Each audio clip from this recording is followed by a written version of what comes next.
नाजरीन, वज़ीर ख़ारजा शाह महमूद कुरैशी अहम पैगाम लेकर तुर्की पहुँच गए। पाकिस्तान और तुर्की की मुश्तरका अफवाज बुलाकर फ़लस्तीनियों की हिफाजत का फ़ैसला। दोस्तों, क्या तुर्की और पाकिस्तान अपने मकासद में कामयाब हो जाएंगे या इनके रास्ते में रोड़े अटकाए जाएंगे, या इनके रास्ते में आने वाली रुकावटों की वजह से वो मजबूर हो जाएंगे। फ़लस्तीनियों के साथ जिस तरह का सलूक किया जा रहा है, इससे हर गुज़रते दिन के साथ हालात बद से बदतरीन होते जा रहे हैं। ये ताज़ा तरीन खबरें आ रही हैं कि वो इंतहाई भयानक सूरत हाल बयान कर रही हैं। इसकी वजह यह है कि अगले 2 दिन के बाद गज़ा में फ्यूल ख़त्म हो जाएगा और गज़ा में मुकम्मल तौर पर ब्लैक आउट हो जाएगा। गज़ा का पूरी दुनिया से राब्ता करना और गज़ा से आने जाने वाली ख़बरों का सोर्स 2 ममालिक हो सकते हैं, और दोस्तों, वो 2 ममालिक जॉर्डन और मिस्र होंगे, जिन्होंने मुश्किल तरीन हालात में निहत्ते फ़लस्तीनियों के लिए अपने बॉर्डर खोलकर हर तरह की इमदाद करना शुरू कर दी है। इसके साथ मिस्र और कतर मिलकर एक अहम कॉन्फ्रेंस मिस्र में कर रहे हैं, जिसमें जंग बंदी के हवाले से बात की जा रही है। और दोस्तों, एक बात करते हैं कि आज की वीडियो के टॉपिक के हवाले से दोस्तों, खबर यह है कि तुर्की की जानिब से जॉइंट मिलिट्री फोर्स बनाने का ऑप्शन पेश किया कि तमाम इस्लामी ममालिक मिलकर इसराइल को लगाम डालने के लिए फ़लस्तीन में अपनी फ़ौजें भेज दें। लेकिन दीगर ममालिक का रद्द अमल आपने देख लिया। मुत्तहिदा अरब अमारात की जानिब से तो हमास को धमकियां तक दी गई हैं, बल्कि उन्होंने ये तक कहा है कि अगर तुमने इसराइल पर हमले बंद न किए तो मैंने गज़ा के अंदर जो इन्वेस्टमेंट के मुआहदे किए हुए हैं वो मैं कैंसिल कर दूंगा। यानी बजाय इन मजलूमों के ज़ख्म पर मरहम रखने के, मुत्तहिदा अरब अमारात की जानिब से तमाम हदें पार करते हुए बेशर्मी और ज़मीर फरोशी की इंतहा कर दी गई, जबकि दूसरी जानिब दीगर ममालिक की जानिब से लूली लंगड़ी मजम्मत के सिवा कुछ न आया।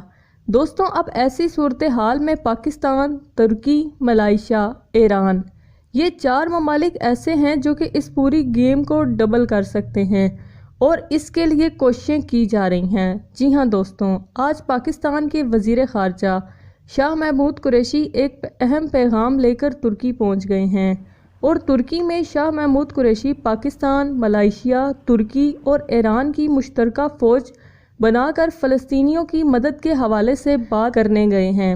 लेकिन यहाँ एक और अहम सवाल पैदा होता है, क्या मगरबी दुनिया, अमेरिका और दीगर ममालिक की जानिब से इस इत्तेहाद को बनने दिया जाएगा या नहीं? तो इसका जवाब काफ़ी हद तक ना मिलता है, क्योंकि इस तमाम सूरत हाल के तनाज़र में देखा जाए तो आज यूरोपीय यूनियन के सफ़ीर ने पाकिस्तान के army chief general Qamar Javed Bajwa से मुलाकात भी की है, और इस मौका पर यह मुलाकात बहुत अहमियत की हामिल है। पाकिस्तान से कहा जा सकता है कि पाकिस्तान इन मामलात में उलझने से बाज रहे, लेकिन यहाँ पर आपको बताते चलें कि पूरी दुनिया के अंदर फ़लस्तीन के मजलूम अवाम के लिए लोग सड़कों पर निकल आए हैं। हर मज़हब और हर कौम से ताल्लुक़ रखने वाले तमाम लोग सड़कों पर आकर मुख्तलिफ़ ममालिक के अंदर इसराइल के ख़िलाफ़ मुज़ाहरे कर रहे हैं। यहाँ तक कि गुज़िश्ता रोज़ बरतानिया में होने वाले मुज़ाहरों में यहूदियों ने भी शिरकत की, और उन्होंने इसराइल की मज़म्मत की कि वो इसराइल चाहरियत के ख़िलाफ़ मज़लूम फ़लस्तीनियों के साथ खड़े हैं। वज़ीर ख़ारजा शाह महमूद कुरैशी पहले तुर्की पहुँचेंगे और फिर वहाँ से सलामती कौंसल के इजलास में शिरकत करने के लिए जाएंगे। इस्लामी दुनिया के 4 ममालिक ऐसे हैं जो कि इस वक्त कुछ करने के मूड में हैं, जिनमें पाकिस्तान, तुर्की, मलाइशिया और ईरान की जानिब से एलानिया तौर पर फ़लस्तीनियों की मदद की जा रही है। लेकिन पीछे पाकिस्तान, तुर्की और मलाइशिया हैं जो मुख्तलिफ़ मुसलतों और मुख्तलिफ़ वजूहात की बिना पर खुलकर सामने नहीं आ रहे।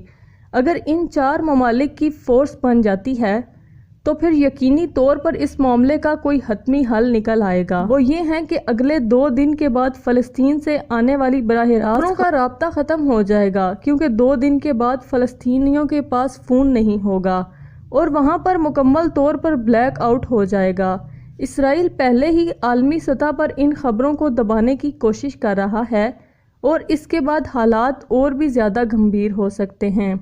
यहाँ आपको ये भी बताते चलें कि ये सवात मरी का इसराइल को मुकम्मल सपोर्ट फराहम कर रहा है। اور اس کے ساتھ ہی دوسری طرف امریکہ کی جانب سے اسرائیل کو بڑے پیمانے پر ہتھیار دینے کے حوالے سے اعلان کیا گیا ہے۔ اور آپ کو یہ بھی بتاتے چلیں کہ آج امریکہ نے سلامتی کونسل کو ایک بار پھر اسرائیل اور فلسطین تنازع پر مشترکہ اعلامیہ جاری کرنے سے روک دیا۔ مختلف ممالک کے سفارتکاروں کے حوالے سے امریکہ نے ایک ہفتے میں تیسری مرتبہ اقوام متحدہ کی سلامتی کونسل کو مشترکہ اعلامیہ جاری کرنے سے روکا ہے۔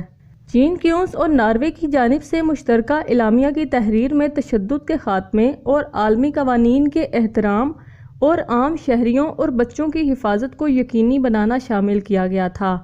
آپ کو یاد ہوگا کہ گزشتہ روز اسرائیلی وزیر اعظم نیتن یاہو نے اپنے ٹویٹر سے 25 ممالک کا شکریہ ادا کیا جو کہ ایس ایل کا اس معاملے میں ساتھ دے رہے تھے۔ افسوس یہ ہے کہ امت مسلمہ کی غیرت نہ جاگی۔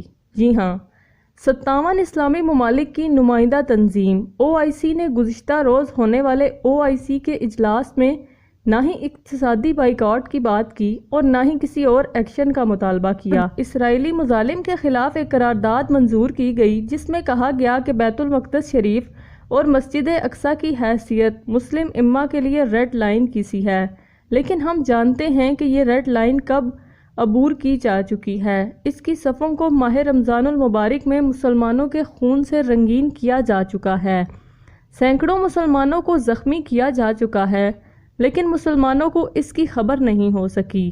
اگر 57 اسلامی ممالک کی جانب سے مشترکہ طور پر بیان جاری کر دیا جاتا تو دنیا کو پتہ ہوتا کہ یہ ممالک متحد ہیں، تو یقین کریں اس اجلاس کے ختم ہونے سے پہلے اسرائیل کی جانب سے نہ صرف فائرنگ بند کر دی جاتی بلکہ اسرائیل گھٹنوں پہ آ کر غزہ کے باسیوں سے معافی مانگتا ہوتا۔ لیکن یہ سب اس صورت میں ممکن تھا جب وہ مسلم امہ کے اندر غیرت موجود ہوتی۔ عرب ممالک جن کی تلاوت صرف ڈانس کرنے کے لیے استعمال ہوتی ہے، وہ کیا جانیں کہ میدان جنگ میں جہاد کرنا کیا ہوتا ہے۔